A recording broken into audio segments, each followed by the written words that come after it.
Bismillahirrahmanirrahim. Assalamualaikum warahmatullahi taala wabarakatuh. Apa khabar semua anak-anak, sihat? So hari ni Ustazah dapat lagi bersama dengan anak-anak semua untuk kelas PDPR Tasawur Islam tingkatan 5, sambungan pada tajuk minggu lepas ya, iaitu tajuknya kepentingan 1.1.5, kepentingan melaksanakan tuntutan ekonomi Islam part 2. Untuk part 2 ni tajuknya sedikit mencabar sebab dia akan membincangkan tentang sistem ekonomi konvensional. Apakah kita sebelum ni dah belajar tentang kelebihan apa ada pada sistem ekonomi Islam, tapi kita juga berpeluang untuk tasawuf Islam ini, topik ini kita juga berpeluang untuk mengetahui, mengenal pasti dan mengkaji sistem ekonomi konvensional, iaitu yang bukan berasaskan Islam lah ya. So kita nak tahu satu persatu. Bila kita melihat, sebelum ni kita dah melihat tentang ekonomi Islam, so bila kita belajar tentang sistem ekonomi konvensional, kita dapat buat perbandingan tak apa perbezaan di antara sistem ekonomi Islam dan sistem ekonomi konvensional. Baik anak-anak. So sistem ekonomi konvensional yang pertama ialah kapitalis ya. So ekonomi kapitalis ni Ustazah meletakkan kata kunci sebagai hak milik individu. Kerana apa? Kerana dia hanya berasaskan, ekonominya hanya berasaskan kepada segelintir manusia sahaja, ataupun kepada individu perseorangan lah ya, yang mana ada kelebihan-kelebihan tertentu, maka dia akan menghidupkan ekonomi, sistem ekonomi ini. So pertamanya ialah berpaksikan akal fikiran manusia semata-mata.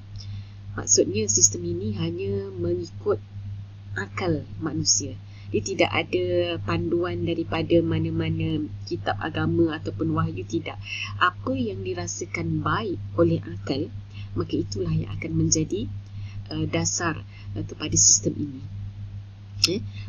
Nanti kita akan tengok macam mana contoh berpaksikan akal fikiran manusia tu. Yang kedua, dia berasaskan kebebasan mutlak individu atau laissez-faire.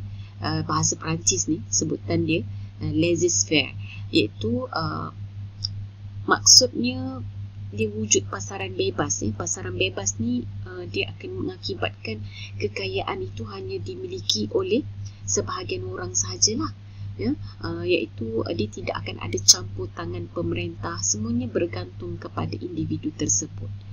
Itu sistem kapitalis. Sebab itu kata kunci untuk sistem kapitalis lah hak milik individu, sebab dia bergantung kepada kebolehan, kepandaian dan apa sahaja kekayaan yang ada, kepakaran yang ada pada individu tersebut. Yang ketiga, sistem berasaskan riba menjadi amalan. Kalau kita melihat sistem ekonomi Islam, riba itu dari satu sudut, Ustazah terangkan pada minggu lepas, dia seolah-olah mendatangkan keuntungan sebab dia membawa kelebihan kepada orang yang mengamalkan riba dari sudut untung zahir. Tetapi Islam mengharamkan riba dan meletakkannya di bawah dosa besar. Tapi untuk kapitalis, dia mengamalkan, sistemnya memang berasaskan riba dan menjadi amalan untuk mengamalkan riba. Kerana apa? Kerana riba ini mengikut akal fikiran mereka, mengikut logiknya akan membawa keuntungan yang besar. Sebab itu kapitalis dia berpaksikan akal fikiran. Mana-mana yang dirasakan membawa untung, keuntungan, kekayaan, maka diamalkan dalam sistem tersebut. Begitu anak-anak. Contohnya kalau orang kaya, dia dah ada kekayaan, tapi cara membantu orang yang memerlukan bantuan kewangan ialah dia bantu tapi dia mengenakan riba, iaitu syaratnya bila berlaku tempoh lambat bayar apa semua, dia akan kenakan charge berapa, berlaku tambahan pada bayaran tersebut. Jadi dari satu sudut, kalau hutang nampak dia punya bantuan tersebut, tetapi dari sudut yang lain mereka juga mengambil keuntungan yang sangat banyak. Yang keempat ialah berlaku ketidakadilan sosial dengan kewujudan jurang pendapatan yang besar antara golongan pemodal dengan rakyat biasa kerana amalan riba. Maksudnya orang-orang yang kaya-kaya ni nampak sangatlah dia kalau dah kaya sangat. Kalau yang susah-susah yang amat. So berlaku ketidakseimbangan kat situ kalau pengamalan sistem kapitalis kan. Jadi itu perbezaan dia. Dia dari sudut ketidakadilan sosial tu besar. Dia kelemahannya di situ. Maksudnya kita kena mengorbankan, kalau sistem kapitalis ni dia mengorbankan orang ramai untuk kepentingan individu. Maksudnya orang ramai kena korban untuk segelintir individu tersebut. Contoh, kalau kapitalis, kalau dia nak kenakan upah yang murah untuk untuk satu-satu dia punya perusahaan pun tidak menjadi masalah, kerana mungkin orang susah tu memang dah tak ada benda lain dah, memang nak kena kerja juga kat situ, so terpaksa juga hadap. Tapi dia daripada menggunakan tenaga kerja tersebut, dia dapat mengauk keuntungan yang berkali-kali ganda.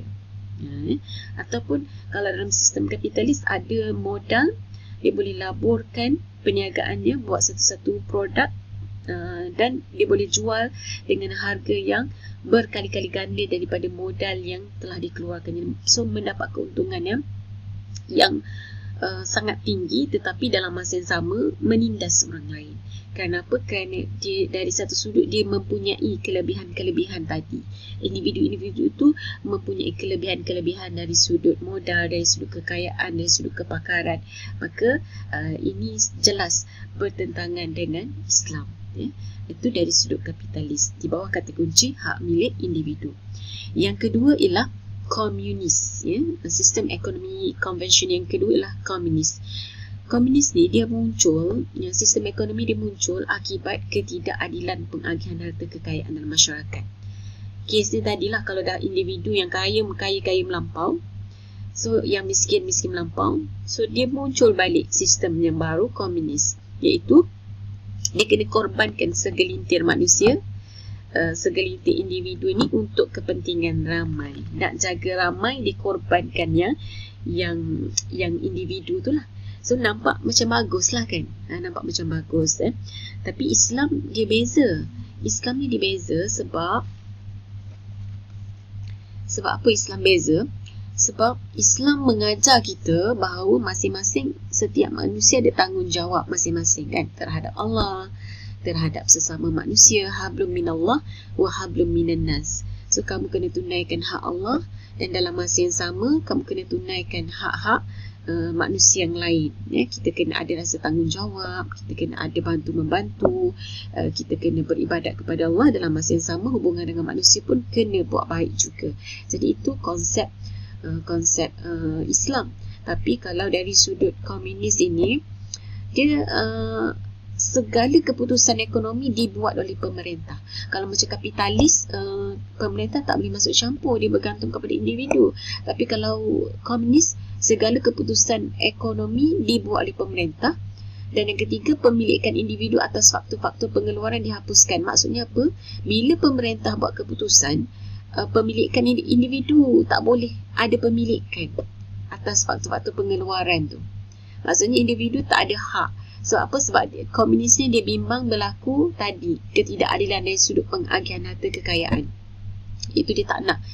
Kaya melampau, susah melampau. Jadi semuanya diserah dan dimilik negarakan secara total bagi kepentingan masyarakat. Semuanya diserah dan dijadikan hak milik negara. Maksudnya dia mengorbankan hak milik individu. Tapi Islam ni dia kan seimbang. Dia mengiktiraf hak milik individu, tapi dalam masa yang sama dia tidak mengabaikan hak milik masyarakat yang lain, yang susah ke apa ke tak. Dia ada undang-undang dia sendiri. Kerana apa? Kerana dia Islam ini dia mengamalkan zakat. Yang wajibnya zakat, tapi ditambah dengan yang sunat. Antara yang sedekah, digalakkan sedekah, digalakkan wakaf, digalakkan apa lagi, hibah. Jadi macam itu cara Islam menyelesaikan ketidakadilan sosial. Tapi macam kapitalis dan komunis ni, kita dah boleh buat perbandingan dah. Kapitalis dah utamakan individu sangat, komunis dah utamakan hak masyarakat yang melampau sehingga tidak mengiktiraf hak milik individu. Semua dah dijadikan hak milik negara. Okey, jadi begitu anak-anak, antara kapitalis dan komunis.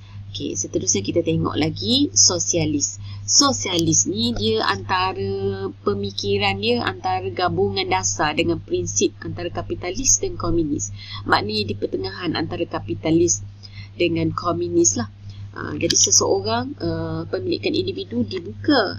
Boleh jugalah individu ni. Kalau macam komunis tak ada. Teruskan, dia semua jadi hak milik negara. Kalau sosialis ni dia ada pemilikan individu tapi dia buka dalam skop yang terhad sahaja. Keperluan individu akan ditentukan oleh tahap dan mutu kerja yang telah disumbangkannya. Maksudnya dia tengok individu tu di keperluan dia tu akan ditengok dari sudut tahap dan mutu kerja dia, apa yang telah disumbangkannya. So diiktiraflah benda tu. Dan yang keempat, sistem riba masih lagi dikekalkan dalam sosialis. Itu dia sistem sosialis ni anak-anak, urusan pemilikan tu memang masih lagi diatur oleh pemerintah lah. Maksudnya seseorang tu tak boleh terlalu kaya. Kalau terlalu kaya, harta tu akan diambil oleh pemerintah lah dan ataupun diserahkan kepada orang lain. Pemerintah tu ada hak untuk menyerahkan kepada orang lain. Jadi kalau ikut sistem sosialis ni, perkara ni seolah-olah berlaku kezaliman lah, sebab mengambil harta orang lain yang berusaha dengan peluh dan keringat dia. Sepatutnya orang yang berusaha perlu mendapat hak dia lah kan. Akan dapat keuntungan, dapatlah sumber rezeki berdasarkan apa yang telah diusahakannya. Tapi yang tak berusaha akan mendapat haknya mengikut arahan sosialis, sama rata. Walaupun dia tak berusaha sangat, dia nak kalau boleh semua dapat sama rata. Kalau sistem sosialis ni, jadi berbezalah dengan kita Islam ni. Siapa yang berusaha dia akan dapat. Tapi dalam masa yang sama, Islam ini dia tidak mengabaikanlah orang-orang yang susah, yang dhaif, dengan cara ada samalah Ustazah bagi tahu tadi, ada peruntukan untuk orang-orang yang susah dan miskin, fakir, miskin, yang perlu dibantu, bukan dibiarkan terus. Tapi Islam masih lagi mengiktiraf hak milik individu tersebut di atas segala usaha dan keringatnya. Tapi berbeza dengan sistem yang tadi, sosialis, kalau dah terlalu kaya, dia ada hak, pemerintah boleh ada hak untuk mengambil dan menyerahkan kepada orang-orang yang susah. Cuma sosialis ni anak-anak perlu ingat, dia adalah antara gabungan dasar prinsip kapitalis dengan komunis. Jadi antara, kalau kapitalis tadi Ustaz sebut lagi, dia mengutamakan yang individu sangat. Ada pasaran bebas apa semua, pemerintah tak boleh masuk campur. Komunis, pemerintah terus jadi hak milik negara terus. Tapi sosialis ni pemikiran dia gabungan antara dasar prinsip kapitalis dengan komunis. Bolehlah untuk individu tapi terhad sahaja, skop dia terhad. Kalau individu tu pula dia akan tengok tahap dan mutu kerja yang telah disumbangkannya. Kalau dia terlalu kaya, dia boleh ambil barang kekayaan tadi, diambil hartanya, diserahkan kepada orang-orang yang tidak mampu ataupun yang susah lah. Seterusnya kita tengok yang penting, sosialis masih lagi mengamalkan riba, tapi Islam tak ada.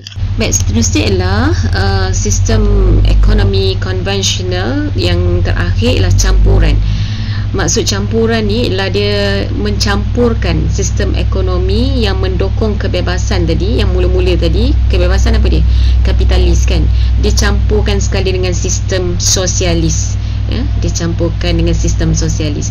Kalau anak-anak masih ingat, sistem sosialis ni dia tak sama, dia antara kebebasan, di antara kapitalis dengan komunis. Sosialis ni sebab apa? Sebab dia tak adalah beri hak sepenuhnya kepada negara.